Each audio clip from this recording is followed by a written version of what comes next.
bukan Muslim.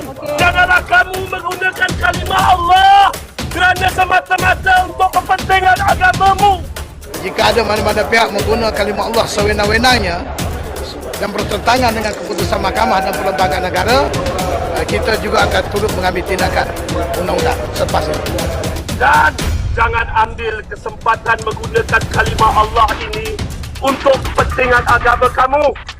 Dan kami sebagai umat Islam pada hari ini tidak sanggup dan tidak rela membenarkan kalimah Allah tersalin, terpampang, tertulis di gerejamu.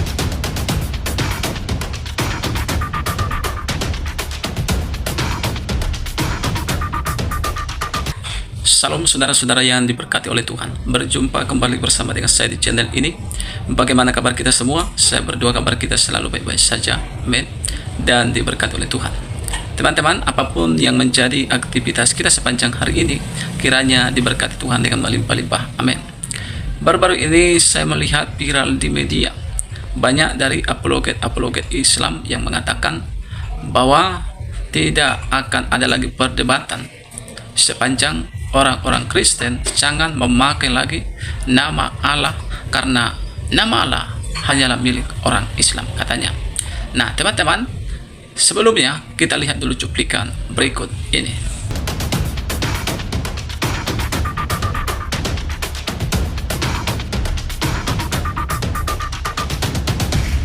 Menurut umat Islam di Malaysia, nama Allah hanyalah milik umat Muslim saja dan tidak boleh digunakan oleh umat non-Muslim, terutama umat Kristen. Bahkan di Malaysia pada saat itu beredar banyak sekali selebaran yang mengatakan akan terjadi pembakaran Alkitab secara massal, Alkitab bahasa Melayu. Mengapa? Karena menurut umat Islam pada saat itu, orang Kristen telah menyalahgunakan nama Allah.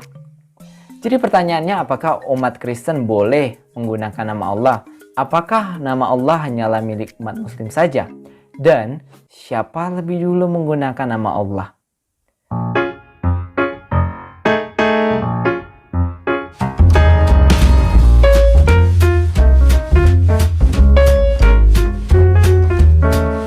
Jawaban singkat saya terhadap pertanyaan apakah umat Kristen boleh menggunakan nama Allah adalah ya, kita boleh menggunakan nama Allah atas dua alasan berikut. Yang pertama adalah alasan historis dan yang kedua adalah alasan perspektif dari Al-Quran. Mari kita langsung saja ke pembahasannya. Pada tahun 1881 Masehi, di kota Zabat ditemukan sebuah inskripsi oleh Dr. Sakau. Dan inskripsi ini dinamakan inskripsi Zabat karena ditemukan di kota Zabat. Inskripsi ini menurut para ahli adalah inskripsi yang berasal dari tahun 512 Masehi. Inskripsi ini memuat 3 bahasa. Yang pertama adalah bahasa Yunani, kedua bahasa Aram, dan yang ketiga adalah bahasa Arab. Dan teman-teman, kita bisa melihat bahwa di dalam inskripsi ini ada sebuah simbol yang tidak asing bagi kita, yaitu simbol salib. Ya, benar, inskripsi ini berasal dari sebuah reruntuhan gereja kuno pada tahun 512, 98 tahun sebelum kelahiran Islam. Di dalam inskripsi ini di bahasa Arab dituliskan Bismillah atau singkatannya adalah Bismillah, di mana ternyata di dalam inskripsi ini nama Allah sudah digunakan oleh umat Kristen pada saat itu. Sehingga kita dapat menyimpulkan bahwa ternyata sebelum kemunculan Islam, bahkan 98 tahun sebelum kemunculan Islam, umat Kristen ternyata sudah menggunakan nama Allah. Inskripsi yang kedua yang ingin saya tunjukkan kepada teman-teman adalah inskripsi Ummul Jimal. Inskripsi ini berasal dari tahun 257-an Masehi. Dan inskripsi yang kedua berasal dari abad ke-6 Masehi. Ketika kita melihat inskripsi ini, maka kita akan melihat bahwa ternyata dalam inskripsi ini dituliskan nama Allah, di mana dimulai dengan sebuah kalimat Allah Ghafran atau Allah mengampuni. Dan teman-teman, uniknya di dalam inskripsi ini kita dapat melihat bahwa ada suatu huruf asing, yaitu di mana huruf Ro bahasa Arab dituliskan di dalam huruf Resh bahasa Ibrani. Apa artinya ini? Artinya ternyata bahasa Arab juga dipengaruhi oleh bahasa Ibrani, di mana huruf ro digantikan dengan huruf resh bahasa Ibrani.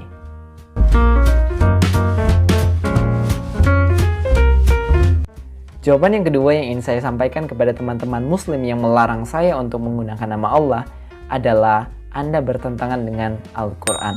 Al-Quran di dalam surah Al-Hajj ayatnya yang ke-40 mengatakan walau ladafullahi nasa ba'dahum bi ba'di, seandainya Allah tidak memisahkan keganasan manusia yang satu dengan manusia yang lain, apa yang akan terjadi? Kata Al-Quran adalah lahuddimat, pasti telah dirobohkan. Kata Al-Quran, apa yang telah dirobohkan? Sawami'u, biara-biara, wabi'un, gereja-gereja, wasolawatun, tempat-tempat sholat, tempat-tempat ibadah, wa masajidu, dan masjid-masjid. Yuzkiru fiha ismullahi katsiran, yang dimana di dalamnya, di dalam biara, gereja, tempat sholat, masjid, dimana di dalamnya disebutkan nama Allah dengan banyak. Artinya Al-Quran menjelaskan bahwa di dalam gereja, biara, tempat sholat, masjid, ternyata juga banyak disebutkan nama Allah. Kesimpulannya teman-teman, nama Allah bisa digunakan entah kamu adalah muslim, entah kamu adalah Kristen, bisa menggunakan nama Allah. Selama kita menggunakannya dengan perspektif yang berbeda tentunya. Kita tidak menganggap bahwa Allahnya umat Islam sama dengan Allahnya umat Kristen, atau sebaliknya. Penggunaan Allah secara etimologi jelas bisa digunakan oleh kita, orang Kristen. Mengapa? Karena pertama kita lebih dahulu menggunakannya daripada umat Islam, dan yang kedua adalah Al-Quran sendiri mengkonfirmasi bahwa di dalam gereja digunakan nama-nama Allah. Saya harap demikian penjelasan saya cukup jelas dan bisa memberkati saudara semua. Terima kasih. Assalamualaikum bismi Yasu'al Masih. Shalom alaikum bismi Yasu'al Hamasiyah. Itu dia saudara video cuplikan yang baru saja kita tonton tadi videonya. Ketika saudara menonton video ini, apa yang menjadi komentar saudara?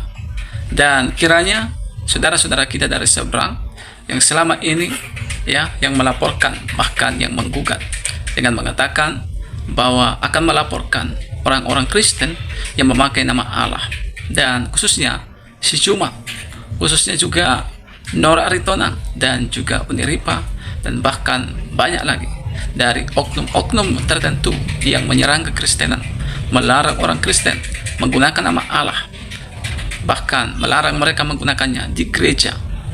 Sementara kita sudah mendengar tadi bahwa nama Allah telah digunakan terlebih dahulu sebelum agama mereka datang, dan bahkan agama mereka juga membenarkan bahwa agama-agama lain seperti agama Kristen menggunakan nama Allah. Jadi kalau mereka melarang, itu artinya mereka itu yang mengatakannya adalah salah dan bahkan berkata-kata tanpa pengetahuan yang benar. Nah, mungkin hanya itu saja yang bisa saya sampaikan. Kiranya lewat video yang saya bagikan ini boleh mencerdaskan kita dan bahkan boleh mengedukasi. Tuhan memberkati kita semua. Salam dan sampai jumpa di video selanjutnya.